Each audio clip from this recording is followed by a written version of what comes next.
لفظ تعویل پر آل عمران کی تفسیر میں ہم بحث کر چکے ہیں۔ یہاں یہ کسی خبر کے واقعاتی مصداق کے مفہوم میں ہے۔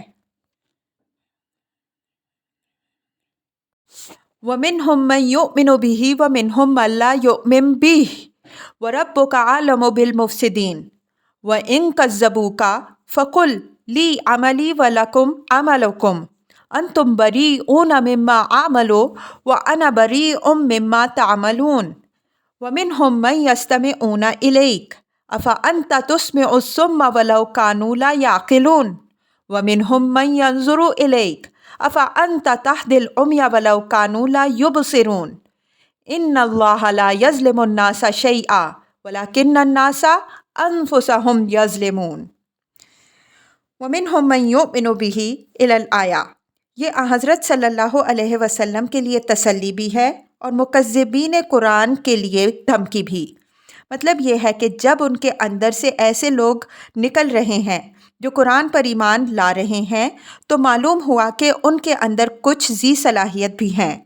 اس کا تقاضا یہ ہے کہ ان کو اس حد تک بلو لیا جائے کہ ان کے اندر جتنا مکھن ہے وہ نکل آئے، صرف چھاچھ بچ جائے۔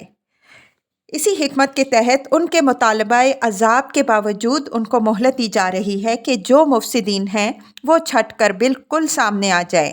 تیرا رب ان سے خوب واقف ہے، ان کو وہ ان کی شرارتوں کا مزہ چکھائے گا۔ وَإِن كَذَّبُوكَ إِلَى الْآيَةِ یہ ان مکذبین سے حضرت صلی اللہ علیہ وسلم کو اعلان برات کی ہدایت ہے کہ جو کسی طرح کوئی بات سننے سمجھنے کے لیے تیار ہی نہیں ہوتے تھے۔ فرمایا کہ ان سے کہہ دو کہ میں اپنے عمل کا ذمہ دار ہوں اور تم اپنے عمل کے ذمہ دار ہو، تم میرے عمل کی ذمہ داری سے بری ہو اور میں تمہارے اعمال کی ذمہ داریوں سے بری ہوں۔ رسول کی طرف سے یہ اعلان برات ہم دوسرے مقام میں واضح کر چکے ہیں کہ اس کے جھٹلانے والوں کے لیے عذاب کا پیش خیمہ ہوتا ہے۔ رسول جب تک اپنی قوم کے اندر رہتا ہے وہ اس کے لیے امان اور صبر ہوتا ہے۔ جب وہ ان سے اعلان برات کر دیتا ہے تو یہ امان جو اس کی بدولت قوم کو حاصل ہوتی ہے اٹھ جاتی ہے، اور جب امان اٹھ گئی تو اس کے معنی یہ ہیں کہ اس کے بعد عذاب ہر وقت متوقع ہے۔ اسی وجہ سے رسول کی زبان سے برات کا کلمہ کوئی معمولی بات نہیں ہے، بلکہ اس کی قوم کی زندگی میں یہی وقت سب سے زیادہ نازک وقت ہوتا ہے۔ وَمِنْهُمْ مَنْ يَسْتَمِعُونَ إِلَيْكَ إِلَى الْآيَةِ یہ بھی آیت 40 کی طرح حضرت صلی اللہ علیہ وسلم کے لیے تسکین و تسلی ہے کہ تمہارے اطمینان کے لیے یہ چیز کافی ہونی چاہیے کہ ان کے اندر جو سننے سمجھنے اور فہم و بصیرت رکھنے والے لوگ ہیں وہ تمہاری بات پر کان دھرتے اور تمہاری طرف متوجہ ہوتے ہیں۔ رہے وہ لوگ جو اپنی شامت اعمال سے گونگے بہرے اور اندھے بن چکے ہیں وہ تو سننے سمجھنے سے رہے۔ اگر تمہارے دل کے اندر یہ ارمان ہے کہ یہ بھی تمہاری باتیں سنیں اور مانیں تو یہ ہونے سے رہا۔ ایمان و ہدایت کے باب میں اللہ کی جو سنت ہے وہ تبدیل نہیں ہو سکتی۔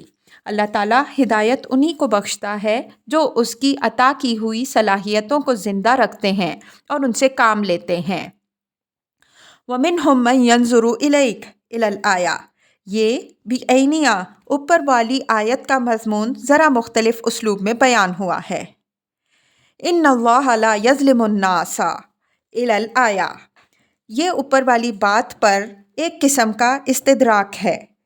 بادی النظر میں یہ بات کھٹکتی ہے کہ آخر بہت سے لوگوں کا حال یہ کیوں ہو جاتا ہے کہ وہ ایسے اندھے بہرے ہو جاتے ہیں کہ بالآخر وہ خدا کے ابدی عذاب کے مستحق ٹھہرتے ہیں۔ فرمایا کہ یہ اس وجہ سے نہیں کہ اللہ نے ان پر کوئی ظلم کیا ہے۔ اللہ ذرا بھی اپنے بندوں پر ظلم نہیں کرتا بلکہ لوگ خود ہی اپنی جانوں پر ظلم ڈھاتے ہیں۔ اللہ نے انسان کو بہترین صلاحیتوں سے مسلح کیا ہے۔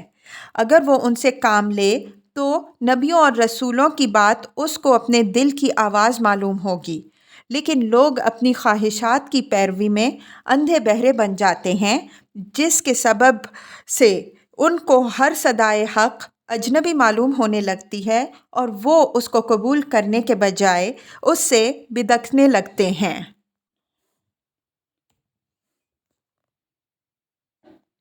وَيَوْمَ يَحْشُرُهُمْ كَأَن لَّمْ يَلْبَثُوا إِلَّا سَاعَةً مِّنَ النَّهَارِ يَتَعَارَفُونَ بَيْنَهُمْ قَدْ خَسِرَ الَّذِينَ كَذَّبُوا بِلِقَاءِ اللَّهِ وَمَا كَانُوا مُهْتَدِينَ وَإِمَّا نُرِيَنَّكَ بَعْضَ الَّذِي نَعِدُهُمْ أَوْ نَتَوَفَّيَنَّكَ فَإِلَيْنَا مَرْجِعُهُمْ ثُمَّ اللَّهُ شَهِيدٌ عَلَىٰ مَا يَفْعَلُونَ۔ یہ آخرت اور عذاب کے جھٹلانے والوں کی جلد بازی کا جواب ہے۔ فرمایا کہ آج تو ان کو آخرت بہت بعید معلوم ہوتی ہے، لیکن جس دن وہ اکٹھے کیے جائیں گے اس دن ان کا احساس اس دنیا کی زندگی کے متعلق یہ ہوگا کہ گویا وہ اس میں ایک گھڑی سے زیادہ نہیں رہے۔ یتعارفون بینہم، وہ ایک دوسرے کو اس طرح پہچانتے ہوں گے کہ گویا ان کی ملاقات صبح و شام کا قصہ ہے۔ ہر بات ذہن میں اس طرح تازہ ہوگی کہ گویا اس پر کوئی زمانہ گزرا ہی نہیں۔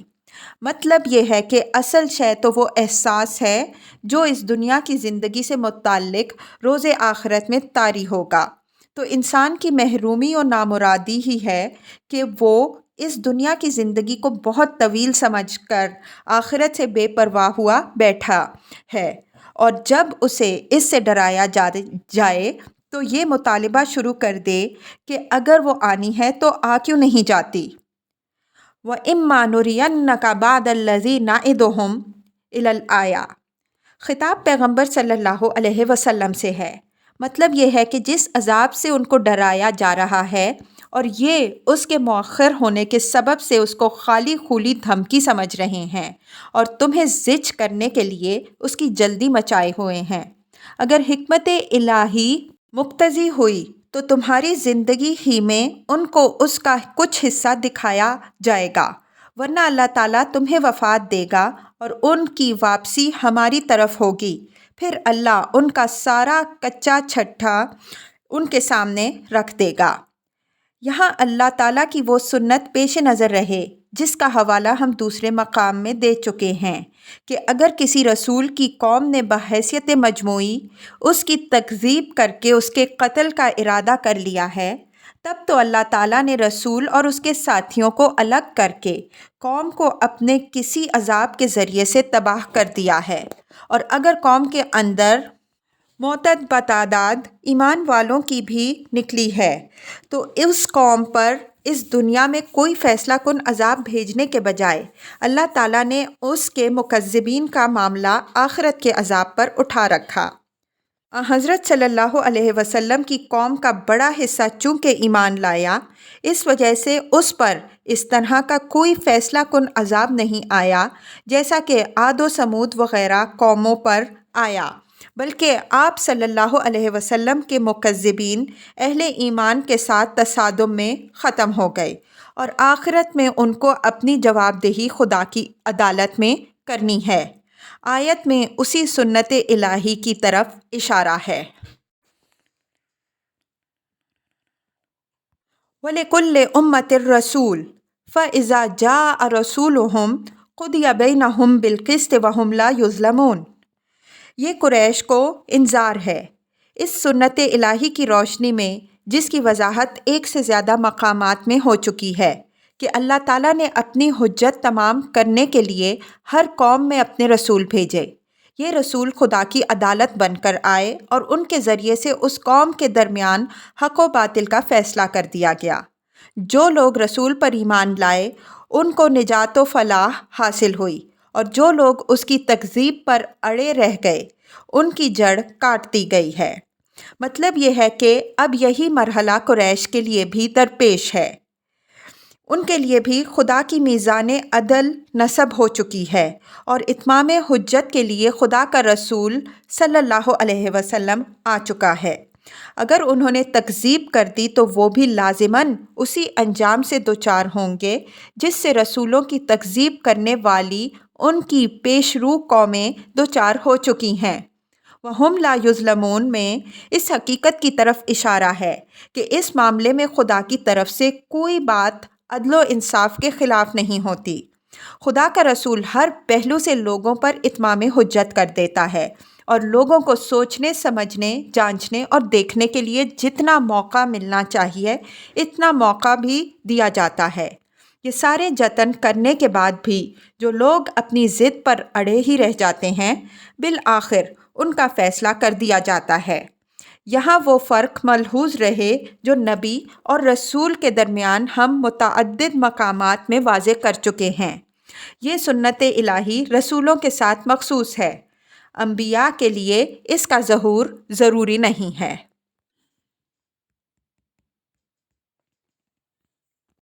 وَيَقُولُونَ مَتَى هَٰذَا الْوَعْدُ إِن كُنتُمْ صَادِقِينَ قُلْ لَا أَمْلِكُ لِنَفْسِي ضَرًّا وَلَا نَفْعًا إِلَّا مَا شَاءَ اللَّهُ لِكُلِّ أُمَّةٍ أَجَلٌ إِذَا جَاءَ أَجَلُهُمْ فَلَا يَسْتَأْخِرُونَ سَاعَةً وَلَا يَسْتَقْدِمُونَ، یعنی جب ان کو اس حقیقت نفس الامری سے آگاہ کیا جاتا ہے تو بجائے اس کے کہ متنبہ ہوں اور خطرے سے بچنے کی راہ اختیار کریں، اس کا مذاق اڑاتے ہیں۔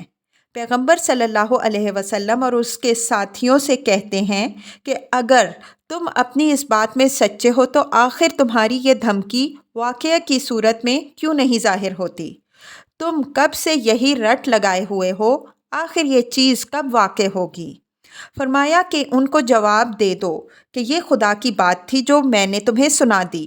رہا یہ امر کہ یہ بات کب واقع ہوگی، تو نہ میں غیب جانتا ہوں اور نہ خود اپنے معاملے میں کسی نقصان یا نفع پر اختیار رکھتا ہوں۔ یہ چیز تمام تر اللہ تعالیٰ کے اختیار میں ہے۔ جب اس کی حکمت کا تقاضا ہوگا یہ ظاہر ہوگی، اور جب ظاہر ہوگی تو کوئی اس کو دفع نہ کر سکے گا۔ لِكُلِّ أُمَّةٍ أَجَلٌ الآیہ، یہ اسی سوال کا اصولی جواب ہے کہ ہر امت کے لیے ایک وقت مقرر ہے۔ جب وہ وقت آ جائے گا تو نہ ایک گھڑی پیچھے ہوں گے نہ آگے۔ ہم دوسرے مقام میں واضح کر چکے ہیں کہ قوموں کی ہلاکت کی اجل اخلاقی پیمانہ سے ناپ کر اللہ تعالیٰ نے مقرر فرمائی ہے۔ اللہ تعالیٰ ہر قوم کو ڈھیل دیتا ہے یہاں تک کہ جب اس کا طغیان اس حد کو پہنچ جاتا ہے جو ہلاکت کے لیے مقرر ہے تو اللہ تعالیٰ اس قوم کا بیڑا غرق کر دیتا ہے، اور یہ بات اللہ تعالیٰ کے سوا کسی کو معلوم نہیں ہوتی کہ کب سوئی اپنے آخری نشان پر پہنچی۔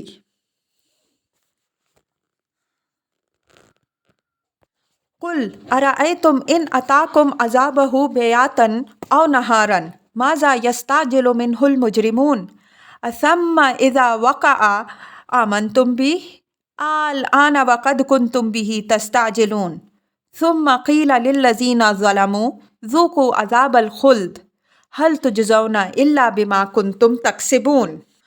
ان کے سوال مَتَى هَٰذَا الْوَعْدُ کا جواب تو اوپر کی آیات میں پیغمبر صلی اللہ علیہ وسلم کی زبان سے دلوا دیا، لیکن ساتھ ہی ان کے سوال کے مقابل میں ایک سوال ان سے بھی کر دیا کہ ان سے پوچھو کہ اس تنتنا سے جو خدا کے عذاب سے متعلق سوال کر رہے ہو تو آخر کس بلبوتے پر کر رہے ہو؟ اس کا عذاب چاہے رات کی تاریکی میں چپ چپاتے آ جائے یا پورے دن کی روشنی میں ڈنکے کی چوٹ آ دھمکے، آخر ان مجرمین کے لیے اس کے مقابلے میں کیا سامان دفاع تیار ہے؟ یہاں مجرموں کے لفظ میں ایک لطیف اشارہ اس بات کی طرف بھی ہے کہ جو لوگ جرم سے بری ہیں اگر وہ اس طرح کا سوال کرتے ہیں تو اس لیے کرتے ہیں کہ ایک جواز ہو سکتا تھا، لیکن جو لوگ مجرم ہیں اور جن کے جرم ہی کی پاداش میں یہ برق خاطف گرنے والی ہے، ان کی یہ ڈھٹائی ان کی بدبختی اور شامت کے سوا اور کس چیز کی دلیل ہے؟ ثم اذا ما وقع آمنتم بہ، یعنی کیا اس لیے جلدی مچائے ہوئے ہو کہ جب وہ آ جائے گا تب اس پر ایمان لاؤ گے کہ پیغمبر نے سچی خبر دی تھی اور وہ سچے تھے، لیکن اس وقت کا ایمان کیا نفع دے گا؟ اس وقت ایمان لائے تو تم سے کہا جائے گا الآن وقد کنتم بہ تستعجلون، کہ اب ماننے، حالانکہ یہی چیز ہے جس کے لیے تم اپنی رعونت کے سبب سے جلدی مچائے ہوئے تھے اور سمجھتے تھے کہ یہ محض بھپکی ہے۔ ثم قیل للذین ظلموا، یعنی مذکورہ عذاب عاجل کے بعد جب عذاب آخرت کا مرحلہ آئے گا تو ان ظالموں سے کہا جائے گا کہ اب دائمی عذاب چکھو، یہ تمہاری اپنی ہی کرتوتوں کا ثمرہ ہے۔ یہاں ان لوگوں کو ظالم اس وجہ سے کہا گیا کہ انہوں نے اپنے لیے یہ بس بھری فصل خود کاشت کی۔ خدا ان کے اوپر، جیسا کہ اوپر آیت 47 میں ہے، کوئی ظلم نہیں کرے گا۔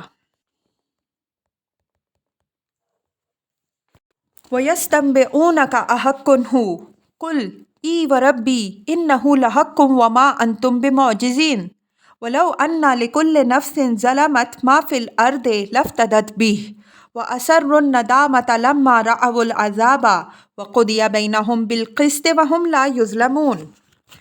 وَيَسْتَنبِئُونَكَ أَحَقٌّ هُوَ، اوپر آیت 48 میں کفار کا سوال متى هذا الوعد نقل ہوا ہے۔ یہ سوال بھی اسی نوعیت کا ہے، بس یہ فرق ہے کہ اس میں انکار و استہزاء کا پہلو ذرا مخفی ہے، اس میں وہ کھل کر سامنے آ گیا۔ سوال کرنے والوں کے مزاج مختلف قسم کے ہوتے ہیں۔ بعض ذرا رکھ رکھاؤ کے انداز میں اپنے دل کی بات کہتے ہیں، بعض منہ پھٹ ہوتے ہیں جو اپنی بات پھینک مارتے ہیں۔ اسی قسم کی لاابالیوں کی زبان سے یہ سوال نقل ہوا ہے کہ یہ پیغمبر صلی اللہ علیہ وسلم سے پوچھتے ہیں کہ یہ جو عذاب اور جزا و سزا کی باتیں سنا رہے ہو، یہ حقیقت ہے یا یوں ہی محض دھونس جمانے کے لیے ڈینگے مار رہے ہو۔ قُلْ ای وربی انہ لحق وما انتم بمعجزین۔ ای حرف جواب ہے نام کے معنی میں، اور یہ صرف قسم سے پہلے ہی آتا ہے۔ سوال کرنے والوں کی ذہنیت کو پیش نظر رکھ کر صرف سادہ جواب ہی پر اکتفا نہیں فرمایا، بلکہ قسم کے ساتھ جواب دیا کہ یہ چیز شدنی ہے، اور ساتھ ہی وما انتم بمعجزین کے الفاظ سے ان کی رعونت پر بھی ضرب کاری لگا دی کہ جب یہ چیز ظاہر ہوگی تو تم میرے رب کی گرفت سے بچ کے نکل نہ سکو گے۔ وَلَوْ أَنَّ لِكُلِّ نَفْسٍ ظَلَمَتْ إِلَى الْآيَةِ، یعنی آج تو بڑی رعونت سے تم اس کا مذاق اڑا رہے ہو، لیکن جب یہ چیز سامنے آئے گی تو ہر جان جس نے اس دن سے غفلت برت کر اپنے اوپر ظلم ڈھایا ہوگا، اس کا حال یہ ہوگا کہ اگر زمین کی ساری دولت بھی اس کو ہاتھ آ جائے اور اس کو فدیے میں دے کر اس دن کی ہولناکیوں سے نجات پانا ممکن ہو تو وہ اس کو فدیہ میں دے کر اپنی جان چھڑانے کی کوشش کرے گا۔ وَأَسَرُّوا النَّدَامَةَ لَمَّا رَأَوُا الْعَذَابَ میں وہی حقیقت ظاہر کی گئی ہے جو سورہ انعام آیت 31 میں بیان ہوئی ہے۔ حَتَّى إِذَا جَاءَتْهُمُ السَّاعَةُ بَغْتَةً قَالُوا يَا حَسْرَتَنَا عَلَى مَا فَرَّطْنَا فِيهَا، یہاں تک کہ جب وہ گھڑی ان پر آ دھمکے گی، وہ کہیں گے کہ ہائے افسوس اس کوتاہی پر جو اس معاملے میں ہم نے کی۔ چونکہ ندامت اور افسوس کا منبع انسان کا باطن ہوتا ہے، اس وجہ سے اس کے لیے لفظ اثر استعمال ہوا ہے، جس طرح البطن عداوہ کا محاورہ عربی میں معروف ہے۔ مقصود یہی بتانا ہے کہ آج تو یہ مذاق اڑا رہے ہیں، لیکن کل وہ اپنی اس نالائکی پر نادم اور پشیمان ہوں گے۔ وَقُضِیَ بَیْنَهُم بِالْقِسْطِ وَهُمْ لَا يُظْلَمُونَ، یعنی ان کے درمیان پورے انصاف کے ساتھ فیصلہ کر دیا جائے گا، جو کچھ انہوں نے کمایا ہوگا وہی ان کے سامنے آ جائے گا، ان کے اوپر کوئی زیادتی نہیں ہوگی۔ اس میں ایک اشارہ اس بات کی طرف بھی ہوگا کہ انہوں نے اپنے مزعومہ شرکاء اور شفعاء سے جو امیدیں باندھ رکھی ہیں وہ سب بے حقیقت ثابت ہوں گی، کوئی چیز خدا کے انصاف پر اثر انداز نہ ہو سکے گی۔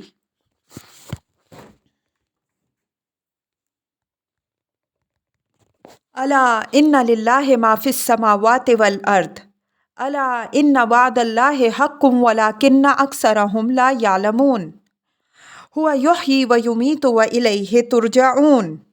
یہ توحید کے مضمون پر اوپر کے مضمون کو مزید مؤکد کیا ہے، اور اللہ کے لفظ سے پوری طرح متنبع بھی فرما دیا ہے کہ کان کھول کر اچھی طرح سن لو کہ آسمانوں اور زمین میں جو کچھ ہے سب خدا ہی کا ہے، کسی کی بھی اس میں شرکت اور حصہ داری نہیں ہے۔ اس کا ہر وعدہ اور اس کی ہر وعید ایک امر واقعی اور شدنی ہے۔ وہی زندہ کرتا ہے اور وہی مارتا ہے، اور اسی کی طرف سب کو لوٹنا ہے۔ اگر کسی نے یہ گمان کر رکھا ہے کہ اس کا معاملہ اس کے مزعومہ شرکاء و شفعاء سے متعلق ہوگا تو وہ اس خیال خام کی اصلاح کر لے۔ جن کو موت کے معاملے میں کوئی اختیار نہیں، آخر وہ آخرت میں مولا و مرجع کس طرح بن جائیں گے؟ وَلَٰكِنَّ أَكْثَرَهُمْ لَا يَعْلَمُونَ مجرد خبر کا جملہ نہیں ہے، بلکہ اس کے اندر افسوس اور حسرت کا مضمون مضمر ہے۔ یعنی اصل حقیقت تو یہ ہے کہ اللہ کا ہر وعدہ اور اس کی ہر وعید شدنی ہے، اور اس وقت خدا کے آگے کسی کی بھی کچھ پیش نہیں آئے گی۔ لیکن افسوس کہ اکثر لوگ اس عظیم حقیقت سے اپنے کان بند کیے ہوئے ہیں۔